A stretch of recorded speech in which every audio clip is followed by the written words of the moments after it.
نحمده ونصلی علی رسوله الکریم اعوذ باللہ من الشیطان الرجیم بسم اللہ الرحمن الرحیم ومن الناس من یشری نفسه ابتغاء مرضات اللہ واللہ رؤوف بالعباد۔ لوگوں میں سے وہ آدمی ہے جس نے اللہ کے لیے اپنی جان کو خرید لیا۔ اللہ اپنے بندوں کے ساتھ بہت مہربانی کرنے والا ہے۔ صدق اللہ العظیم۔ اخلاق حسنہ میں سے اور عمدہ صفات میں سے جو ایک مسلمان کے اندر اعلیٰ درجے کی صفات ہیں اور جن کی تعلیم رسول پاک صلی اللہ علیہ وسلم نے دی ہے، آدمی کی زبان سچی ہونی چاہیے، زبان کا سچا ہونا چاہیے۔ مسلمان کی یہ شان ہے وعدے کا پکا ہونا چاہیے۔ مسلمان کی یہ شان ہے دیانتداری اور امانت داری والا ہونا چاہیے۔ اس کے بالمقابل جو تین چیزیں ہیں، سچ کے مقابلے میں جھوٹ آتا ہے، اور اس طرح امانت کے مقابلے میں، دیانتداری کے مقابلے میں بددیانتی آتی ہے، اور اس طرح وعدہ کے مقابلے کے اندر وعدہ خلافی آتی ہے۔ یہ بہت بڑے گناہ ہیں۔ رسول اللہ صلی اللہ علیہ وسلم سے پوچھا کسی نے، کیا کوئی مسلمان بزدل ہو سکتا ہے؟ آپ صلی اللہ علیہ وسلم نے فرمایا، ہاں مسلمان بزدل ہو سکتا ہے۔ کہا کہ کیا مسلمان بخیل ہو سکتا ہے؟ آپ صلی اللہ علیہ وسلم نے فرمایا، ہاں بخیل ہو سکتا ہے۔ پوچھا گیا کہ کیا کوئی مسلمان جھوٹا ہو سکتا ہے؟ رسول پاک صلی اللہ علیہ وسلم نے فرمایا کہ مسلمان ہو اور جھوٹ بولے، مسلمان جھوٹا نہیں ہو سکتا ہے۔ ایک خوبصورتی ہے سچائی، اور جھوٹ یہ ایک بہت بڑا عیب ہے۔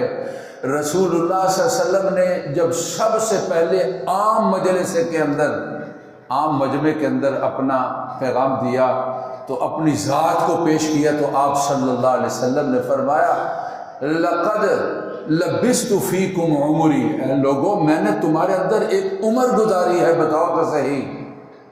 40 سال کے بعد آپ نے اعلان کیا تھا نبوت کا، لوگوں میں نے تمہارے اندر عمر گزاری ہے، بتاؤ۔ لقد وجدتمونی صادقا او کاذبا، تم مجھے سچا سمجھتے ہو یا جھوٹا سمجھتے ہو؟ آپ صلی اللہ علیہ وسلم نے دعوت کے لیے سب سے پہلے اپنی جس صفت کا تذکرہ کیا، اس لیے آپ کی صفت ہے اور شان ہے صادق المصدوق، آپ سچے بھی ہیں اور آپ کو دشمن بھی سچا سمجھتے ہیں۔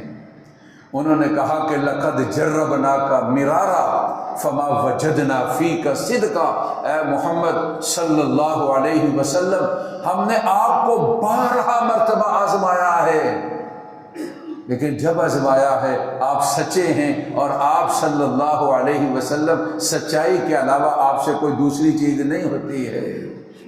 ایک مسلمان، ہم لوگ اپنے حالات کا جائزہ لیں کہ جب آپ کا کلمہ پڑھتے ہیں اور آپ کے ساتھ ہم تعلق کا دعویٰ کرتے ہیں تو ہمارے کیا حالات ہیں، ہم سچائی کے کس معیار کے اوپر پہنچے ہوئے ہیں، اور جھوٹ ہمارے کاروبار کے اندر، ہماری گفتگو کے اندر، ہمارے اعمال کے اندر، ہمارے لینے دینے کے اندر جھوٹ کس طریقے کا اور کس درجے کا سرایت کر چکا ہے، اور کتنا جو ہے جھوٹ ہمارے معاشرے کے اندر عام ہو چکا ہے۔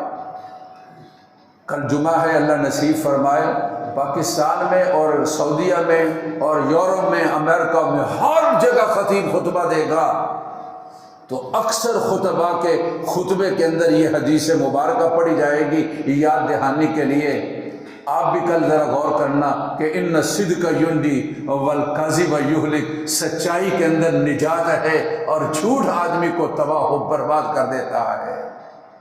اس نبی کا نام لینے والوں اور اس نبی کا کلمہ پڑھنے والوں، اس نبی کے پیغام کو ہر جمعے خطیب یہ اعلان کر کے خطبے کے اندر بتاتا ہے، تمہارے نبی نے فرمایا ہے کہ سچ بولو گے تو نجات پاؤ گے، اور تمہارے نبی نے فرمایا ہے صلی اللہ علیہ وسلم، جھوٹ بولو گے تو تم ہلاک ہو جاؤ گے۔ ایک حدیث مبارک، ایک واقعہ میں آپ کو سناتا ہوں۔ ایک حدیث مبارکہ کے اندر میرے بھائی آج یہ سمجھا جاتا ہے نماز، روزہ، زکوٰۃ، حج یہ ہمارا دین اور اسلام ہے، باقی ہماری دنیا داری ہے، جیسی چاہے کرتے رہیں۔ نہیں، اسلام ایک مکمل ضابطۂ حیات ہے، اور اسلامی تعلیمات کا ایک بہت بڑا باب جس کا تعلق اخلاقیات کے ساتھ ہے، اور جس کا تعلق بہترین معاملات کے ساتھ ہے، اور جس کا تعلق بہترین معاشرت کے ساتھ ہے، یہ اسلام کا بڑا خوبصورت باب ہے۔ ایک حدیث مبارکہ میں ایک واقعہ جو ہے اس کو بیان کیا جاتا ہے کہ آپ صلی اللہ علیہ وسلم جو ہے توضع یوما فجعل اصحابہ یتمسحون بوضوئہ، آپ صلی اللہ علیہ وسلم نے وضو کیا تو حضرات صحابہ آپ کا وہ وضو والا پانی اس کو چھونے لگے، جس کا ہاتھ لگ گیا وہ چہرے پر لگا رہا ہے، اور جس کا ہاتھ نہیں لگا دوسرے کے ہاتھ پر لگا کر اپنے جسم پر رسول اللہ صلی اللہ علیہ وسلم کا وضو کیا ہوا پانی اس کو چھونے لگے۔ تو آپ صلی اللہ علیہ وسلم نے ان سے پوچھا ما یحملکم علی ھذا، لوگوں یہ کیوں کر رہے ہو؟ حضرات صحابہ نے کہا کہ حب اللہ و رسول، اللہ کی محبت کے لیے کر رہے ہیں، اور اللہ کے رسول صلی اللہ علیہ وسلم کی محبت کے لیے کر رہے ہیں۔ پھر آپ صلی اللہ علیہ وسلم نے فرمایا من سرہ ان یحب اللہ و رسول، جو آدمی یہ چاہتا ہے کہ اللہ اس سے محبت کرے اور اللہ کے رسول اس سے محبت کریں، یا یوں فرمایا کہ وہ آدمی اللہ سے محبت کرنا چاہتا ہے تو اللہ کے رسول صلی اللہ علیہ وسلم سے محبت کرنا چاہتا ہے، آپ صلی اللہ علیہ وسلم نے ارشاد فرمایا کہ فلیصدق، اس کو چاہیے کہ جب بات کرے فلیصدق اذا حدث، جب بات کرے تو سچ بولے۔ فرمایا اللہ اور اس کے رسول کے ساتھ اگر محبت چاہتے ہو تو جب بات کرے تو پھر سچ بولے، اور پھر فرمایا کہ وَلْيُؤَدِّ أَمَانَتَهُ، اور جب اس کے پاس امانت ہو تو اس امانت کو ادا کر دے۔ اور پھر آپ صلی اللہ علیہ وسلم نے فرمایا جو اس کا پڑوسی ہو اس کے ساتھ اچھا سلوک کرے، یہ اس سے اللہ محبت کرے گا، اور اس کی وجہ سے اللہ کے رسول صلی اللہ علیہ وسلم جو ہیں وہ محبت کریں گے۔ ایک حدیث مبارکہ کے اندر ہے رسول پاک صلی اللہ علیہ وسلم کی ذات اقدس نے یہ ارشاد فرمایا، ہم لوگ چاہتے ہیں عمر میں اضافہ ہو، رزق میں اضافہ ہو، تو آپ صلی اللہ علیہ وسلم نے فرمایا بر الوالدین یزید فی العمر، والدین کے ساتھ اچھا سلوک کرنا بندے کی عمر میں اضافہ کرتا ہے۔ پاک پیغمبر صلی اللہ علیہ وسلم نے ارشاد فرمایا والکذب ینقص الرزق، جھوٹ بولنے والا اپنے رزق کو کم کر لیتا ہے۔ کہتے ہیں نا جھوٹ رزق کو کھا جاتا ہے، یہ گویا کہ اس حدیث مبارکہ کا مفہوم ہے۔ آپ صلی اللہ علیہ وسلم نے فرمایا والدعاء یرد القضاء، اور دعا کی وجہ سے اللہ تعالیٰ تقدیر کو بھی بدل دیتے ہیں۔ پاک پیغمبر صلی اللہ علیہ وسلم کی ذات اقدس نے ارشاد فرمایا۔ قرآن مجید کی جو آیت مبارکہ آپ کے سامنے تلاوت کی گئی ہے، اس کا شان نزول ایک واقعہ ہے جو میں آپ سے اس واقعہ کو شیئر کروں گا۔ ایک صحابی ہیں جن کا نام حضرت صہیب ہے، حضرت صہیب رومی، روم کے رہنے والے ہیں۔ مکہ معظمہ سے ہجرت فرما کر جانے لگے تو مکے کے لوگوں نے راستہ روک لیا اور کہا کہ صہیب تمہیں جانے نہیں دیں گے۔ حضرت صہیب نے تیر اٹھا لیا اور ترکش سامنے کیا اور کہا کہ جب تک اس میں تیر ہیں تم میرے قریب نہیں آؤ گے اور میں تیر تم پر چلاؤں گا اور پھینکوں گا، اور جب یہ ختم ہو جائیں گے تو پھر یہ ہے تم میرے ساتھ جو چاہے کرتے رہنا۔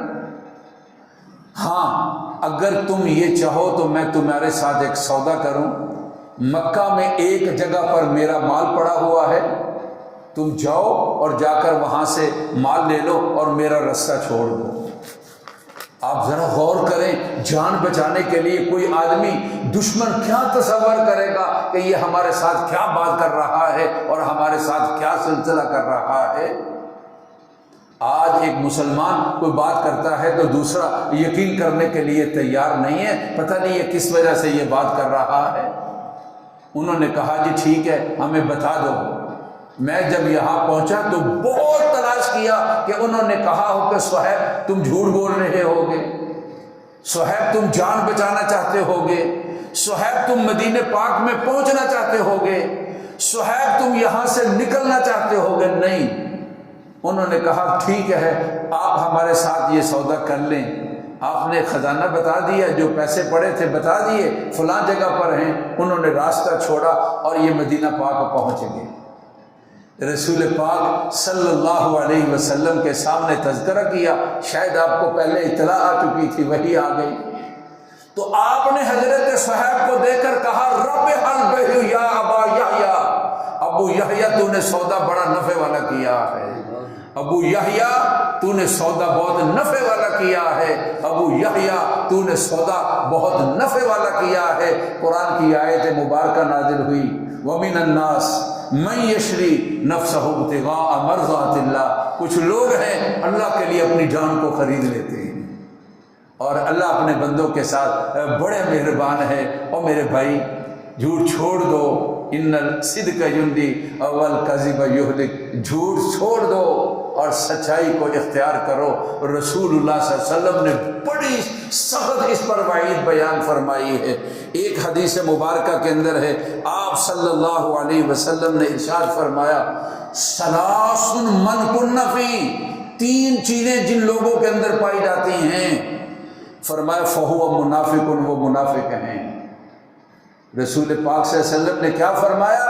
تین چیزیں جن لوگوں کے اندر پائی جاتی ہیں فہو منافق، وہ منافق ہیں۔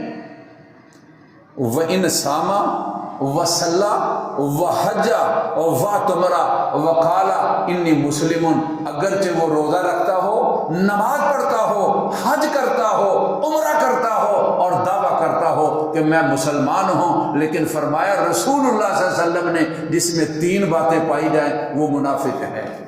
اور پھر آپ صلی اللہ علیہ وسلم نے فرمایا اذا حدث کذب، بات کرے تو جھوٹ بولے، اذا وعد اخلف، جب کسی سے وعدہ کرے تو اس کی خلاف ورزی کرے، اور وَإِذَا اؤْتُمِنَ خَانَ، اور جب اس کے پاس امانت ہو تو اس کے اندر بددیانتی کرے۔ اخلاق حسنہ میں سے بہت اعلیٰ خلق ہے آدمی سچائی کا دامن پکڑ لے۔ انشاءاللہ اس میں کچھ تھوڑی سی شاید شروع میں کچھ آزمائش آئے، لیکن ہمارا ایمان ہے جو ان کا فرمان ہے وہ برحق ہے۔ آپ صلی اللہ علیہ وسلم نے فرمایا کہ تاجر لوگ، التاجر الصدوق الامین، سچے امانت دار تاجر اللہ کل قیامت میں اللہ کے نبیوں اور پیغمبروں کے پاس ان کو جمع کریں گے۔ اللہ جھوٹ کا خاتمہ فرما دے، وعدہ خلافی سے اللہ بچا لے، بددیانتی سے اللہ محفوظ فرمائے۔ اسلام کے جو اخلاق حسنہ جن میں سے سچائی ہے، امانت داری ہے، وعدے کی پاسداری ہے، اللہ نصیب فرمائے۔ یہ تینوں باتیں اتنی وسیع ہیں اور ان کے مقابلے کے اندر جو چیزیں ہیں یہ اتنی عام ہیں، کئی دن تک اس کے اوپر دل چاہتا ہے تذکرہ کیا جائے۔ انشاءاللہ تذکرہ چلے گا۔ اللہ محفوظ فرمائے، ہمارے اندر اچھے اخلاق اور عمدہ عادات جو ہے پیدا فرمائے۔ اور ربنا تقبل منا انک انت السمیع العلیم۔ الحمدللہ رب العالمین، اللہم صلی علی سیدنا و مولانا محمد وعلی آل سیدنا و مولانا محمد وبارک وسلم۔ اللہ ہماری محفل کو قبول فرما، اللہ ہمارے گناہوں کو معاف فرما، اللہ ہمارے مریضوں کو صحت نصیب فرما، اللہ ہمارے پریشان حالوں کی پریشانیاں دور فرما، والدین، عزیز و اقربا، مسلمان مرد عورتیں، فوت شدگان کی مغفرت فرما۔ اللہ وبائی امراض سے، اے اللہ موسمی بخار سے، اے اللہ نقصانات اور حادثات سے، ناگہانی موت سے اے اللہ بچا لیجیے۔